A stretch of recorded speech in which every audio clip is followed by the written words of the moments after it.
I know you've addressed this on the Orange and Brown Talk podcast. Does yesterday's press conference change your expectations for the year?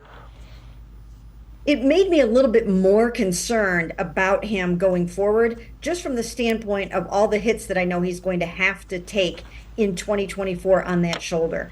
That's the thing that worries me a little bit, because hearing Dr. Elatrosh, and that's Deshaun's surgeon, talk to Deshaun about this injury, he really hasn't worked with football players that have had it. So he can't say to Deshaun, yes, you're going to make it through a 17-game season. Yes, you can absorb a bunch of hits on your shoulder. Yes, you can take 35 sacks and you're going to be okay.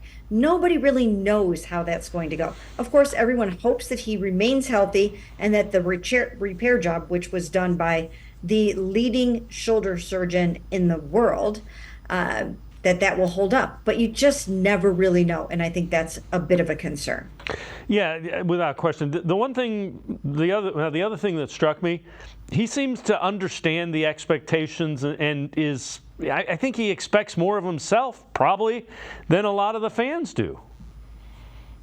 Yeah, he probably does. He always sets the bar very, very high for himself. By the same token, he has no plans of trying to do anything more than what he needs to do. He's going to try not to get outside of himself. Now, that's going to be hard for Deshaun, because we saw what he did in the second half of that Baltimore game. That's a player who readily puts the team onto his back and is willing to take it for a ride and win a football game if he has to. So it's going to be hard for him to kind of tamper things down a little bit and stay within himself and realize that he's got all of these weapons and a great offensive line and a really good defense, and that he only has to do his part.